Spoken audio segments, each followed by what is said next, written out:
see few examples for ionic bond formation.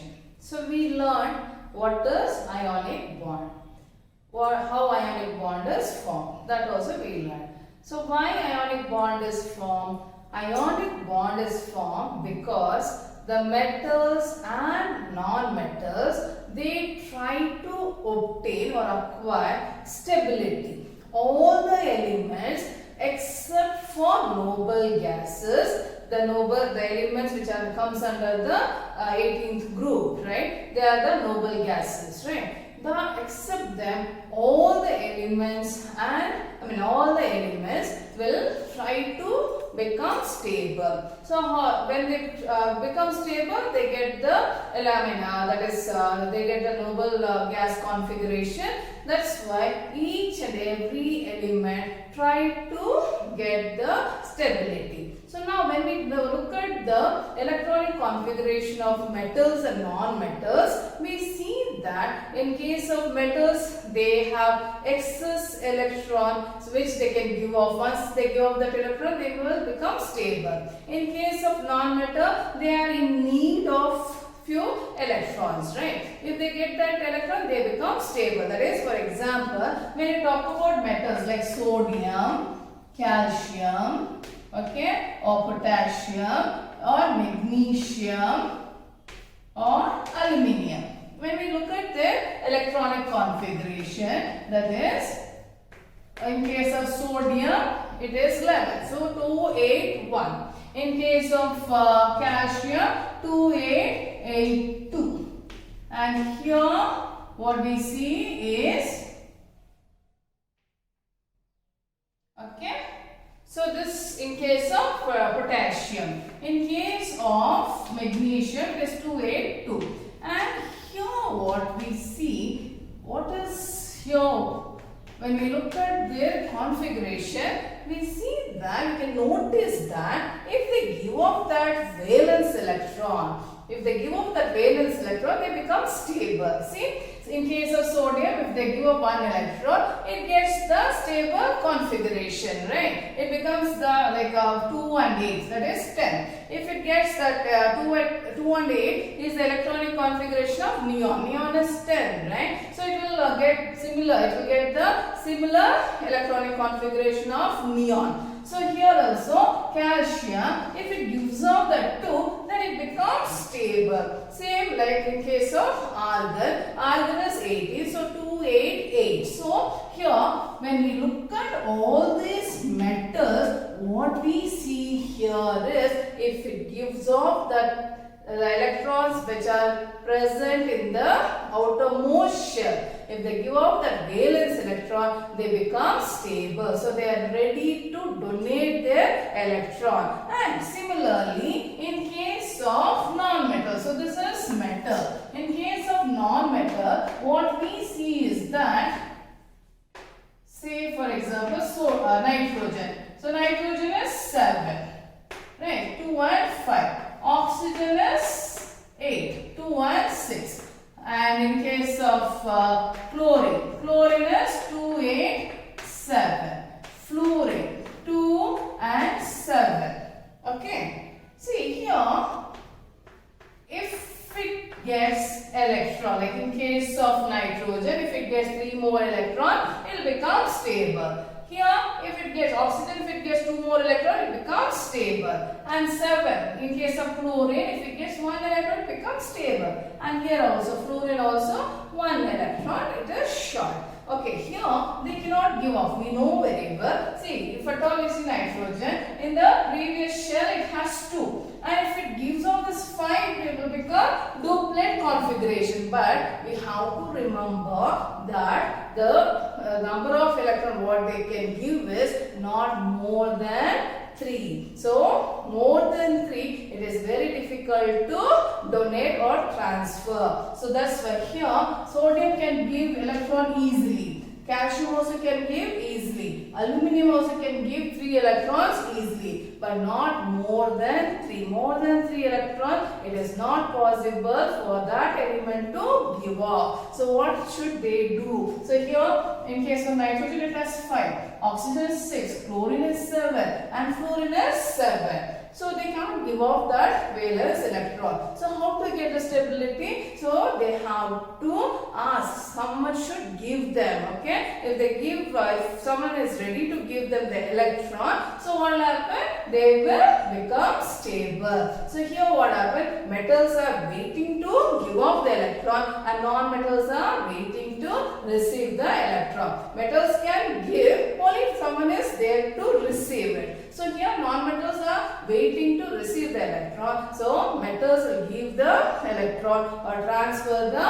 electron. This happens in the chemical reaction only, right? This give and take takes place only in the chemical reaction. And we also learned that when metals give off the electron, when metals give off the electron, it will become positively charged. Okay, we will just learn this once again. So here sodium, atoms are electrically neutral, we know. So when I write the electronic configuration of sodium, that is 2, 8, 1.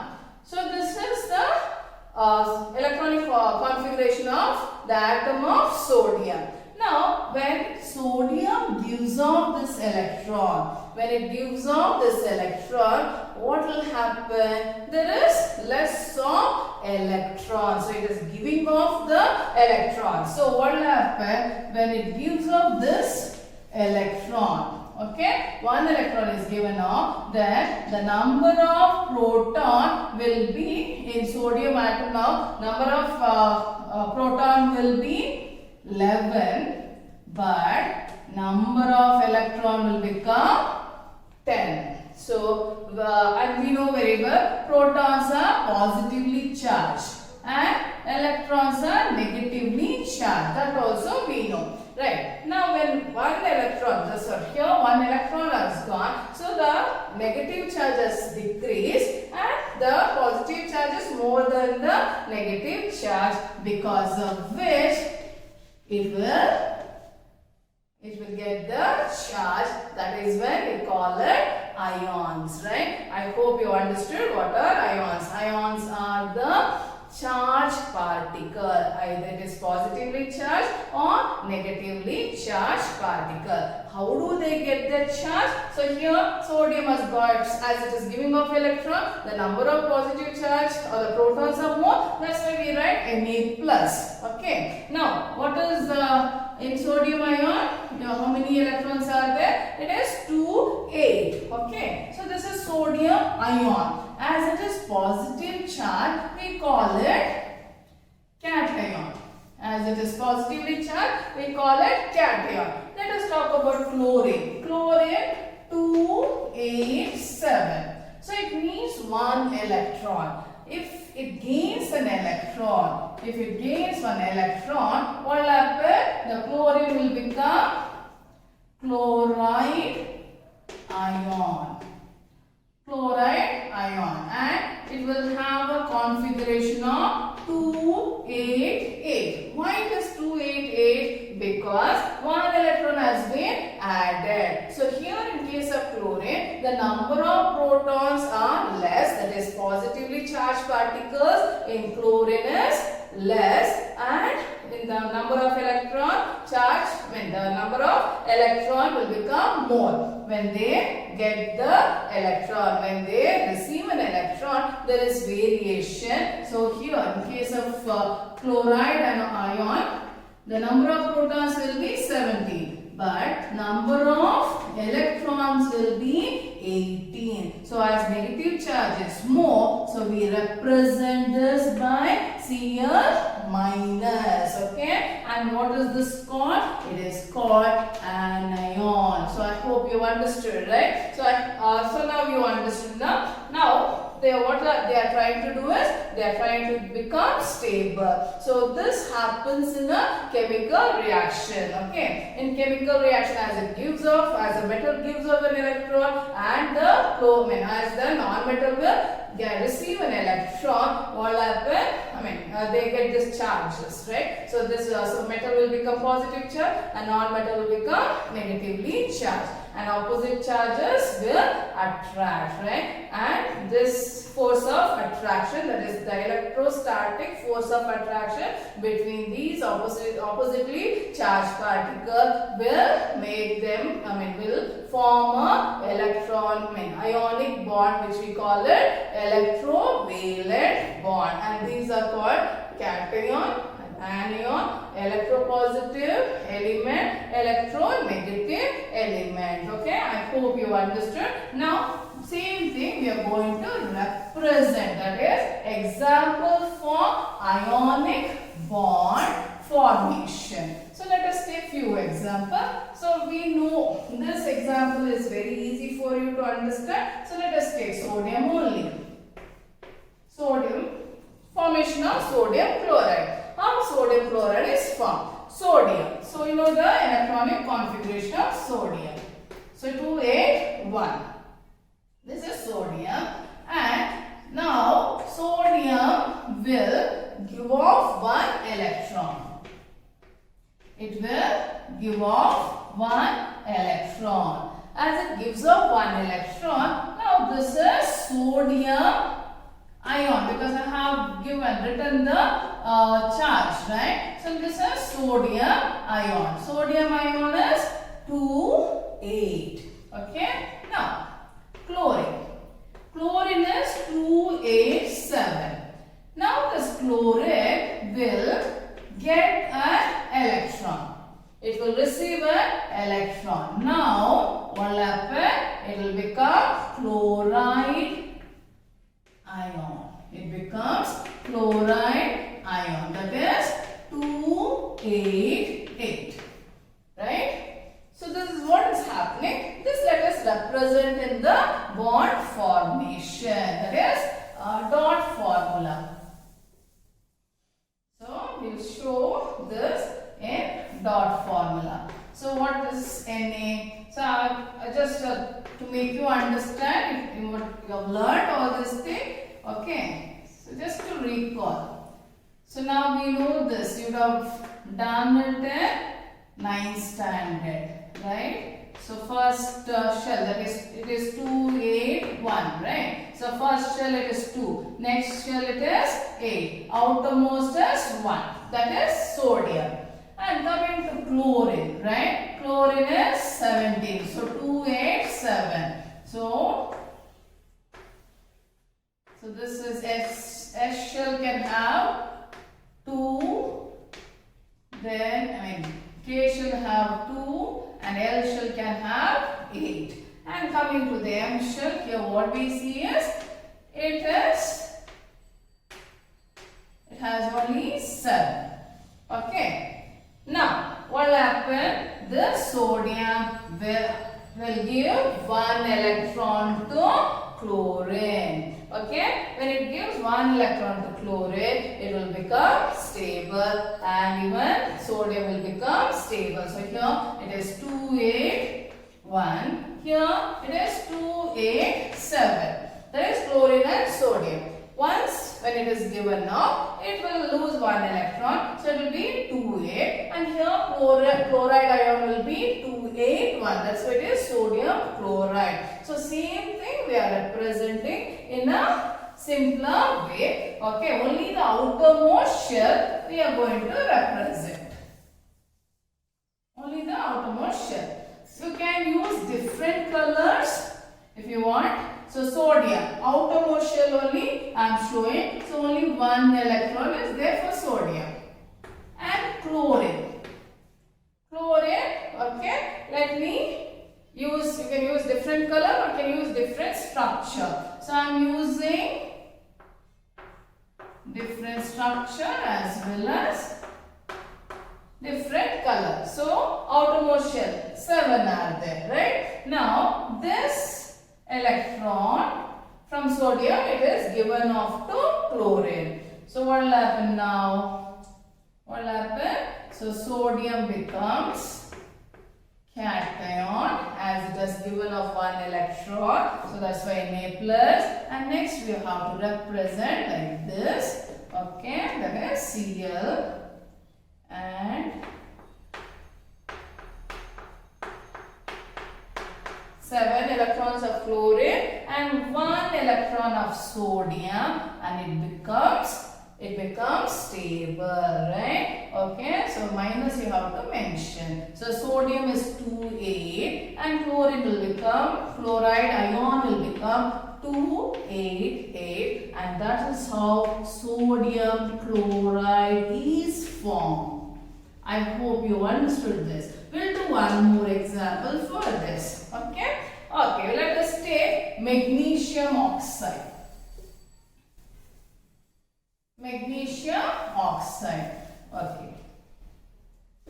So magnesium, you know the electronic configuration of magnesium. It is 2,8,2, right? So it will be giving off this 2 electron. So it will be giving off 2 electron. So we write 2 plus and 2 electron is given off. Okay. Now oxygen. Oxygen atomic number is 8. So 2 and 6. Okay. 2 and 6 is the electronic configuration for oxygen. Now oxygen is going to receive the 2 electron and it will become 2,8. Oxygen, that is the ion. Okay, understood. So this is how it forms. So let us write the dot formula. Mg has 2 electrons to give off. 2 electrons to give off, and oxygen needs 2 electrons. Oxygen needs 2 electrons. So I'm just showing like this. So 1, 2, 3, 4, 5, 6. Okay, 6 electrons are there. So now it gives off, magnesium gives off the 2 electrons. So what will happen here? So we have now magnesium 2 plus and oxygen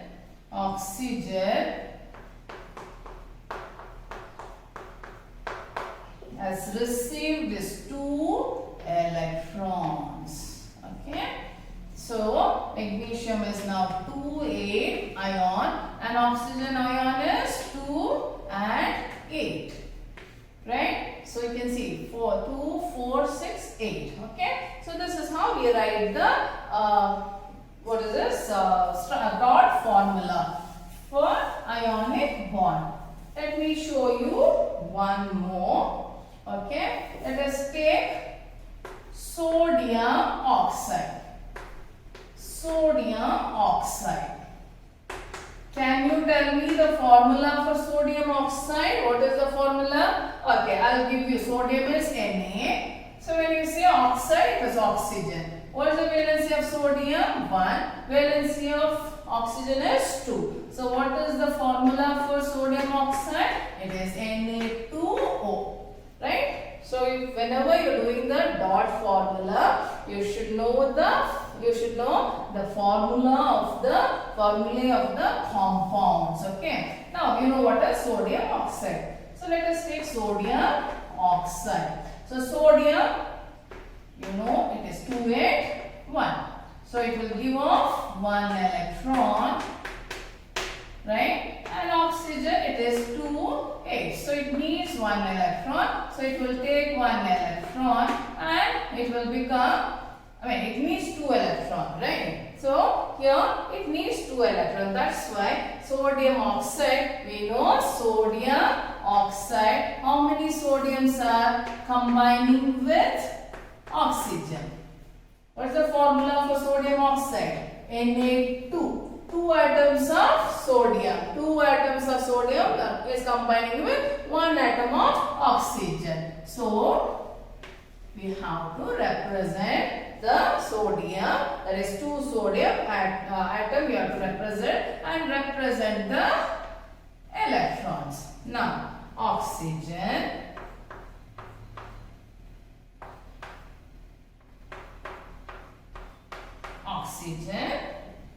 We have, oxygen is 2 and that is 6. It is 6. Outermost is 6. So this electron will be transferred here. Now, what we write? Na2. Na is given the electron, so it is plus. Na2 is the 2 atoms, representing the 2 atoms, and oxygen we have to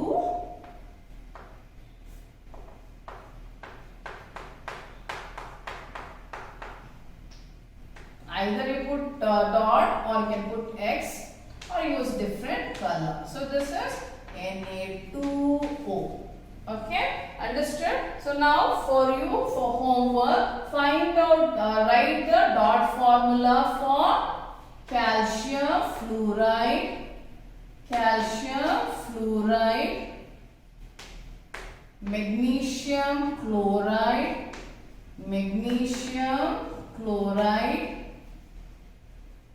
okay, and calcium oxide. Find the dot formula for these, that is calcium fluoride, magnesium chloride and calcium oxide. See, whenever you are writing the dot formula, you should know the formula of the compound. Like if I tell you magnesium chloride will be MgCl2. So MgCl2 means what? I just do it for you. For magnesium chloride, magnesium has 2 electrons, and these 2 electrons you are giving to, magnesium is giving to chlorine, right? So here, how many chlorine atoms are there? There are 2. So you have to remember that chlorine 2 are there. So what is the electronic configuration of chlorine? We know very well. It is 7. Outermost is 7, right? Outermost is 7. Okay? So 7. So we have to remember it is Cl2. Okay? And here 1 it will be giving off here, and this will be giving here. Okay? Right? So when it is given, what is formed? So what is formed here? Let's write down that. So Mg has given 2 electrons, so it is 2 plus. And chlorine, okay. So you can write chlorine here like this, and write put 2 outside. Okay, right? This is magnesium chloride. Okay, magnesium chloride. Okay, these 2 represent MgCl2. Okay, now which are the one you have to find out for? You have to find out calcium oxide, you have to find out calcium fluoride, okay, and if possible lithium chloride. Okay, so all this you do it. Okay, I hope you understood now what is ionic bond, how it is formed, and the example for ionic bond formation, the dot formula you learn, right? And what are this called? This magnesium chloride or magnesium oxide, sodium chloride, okay, or calcium chloride, lithium chloride. What are they? They are nothing but ionic compounds. They are nothing but ionic compounds, right? So what are ionic compounds? Ionic compounds are the compounds which are formed due to the formation of ionic bond. By the formation of ionic bond, the ionic compounds are formed. So which are the examples? So you know, NaCl, MgCl2 is very easy to identify. ionic compound, because always a metal is reacting with a non-metal, right? And calcium oxide, sodium oxide, these are all ionic compound. So let us see the properties of ionic compound. So let us see the properties of ionic compounds. So let us see their physical nature. First one is physical nature. So we have seen salt, right? So what is the physical state of salt? It is solid, right? It is solid. Physical nature, they are solid. Ionic compounds are solid. They are hard but brittle. It is brittle. Brittle means what? If you just apply pressure, they easily break. Okay? Ionic compounds are solid, hard, but brittle. Like if you give them pressure, it will break. Then ionic compounds have high melting point and boiling point. They don't melt easily. Like you take salt in a spoon and go on heat it, okay, and see if it will melt. And same thing you do with sugar. Sugar, you take it in a spoon and heat it. After some time it will start dissolving, and if you continue to get charred, right, it becomes blackish, right? So that indicates it's a compound. Sugar is a compound, but it's not a ionic compound. It is a covalent compound. Whereas when you take salt and you heat it, continue to heat it, even if you can reach the temperature of 1000 K, okay, like that. These ionic compounds will start melting at a very high temperature, like 1000 Kelvin, 2000 Kelvin, like that, okay. So they have a high melting point and boiling point, right? Next, their solubility. We know very well these salts will dissolve very soon, right? They dissolve easily in water. They are soluble in water. Salt, we know. When you take salt and dissolve it in water, it will dissolve. Soluble in water, but insoluble in kerosene and petrol.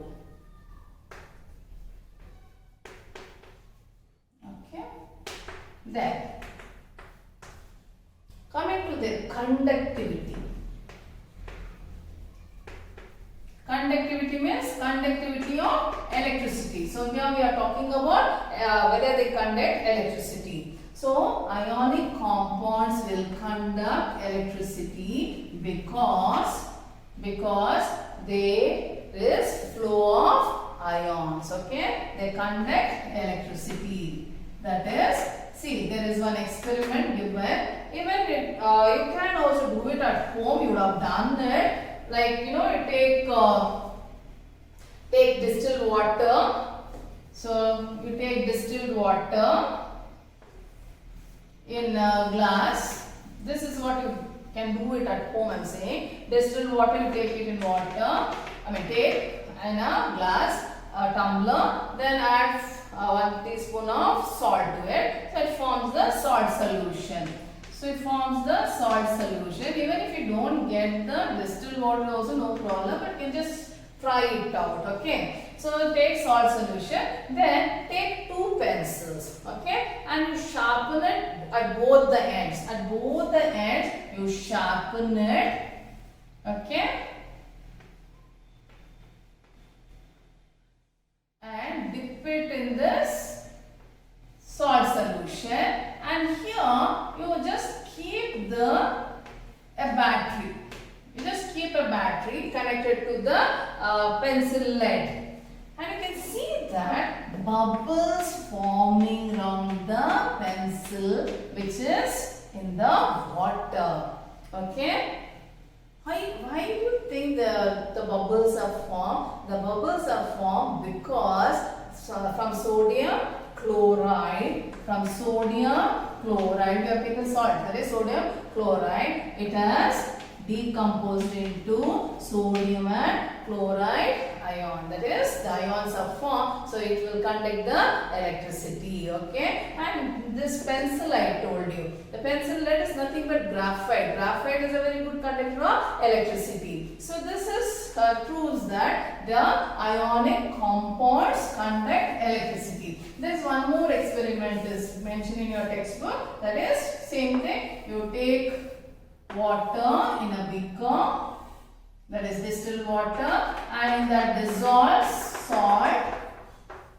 salt solution, and you have to dip an electrode, graphite electrode. Okay, because I told you graphite electrode is a good conductor of electricity, and this you connect it to a battery, then you connect it to a bulb and to a switch.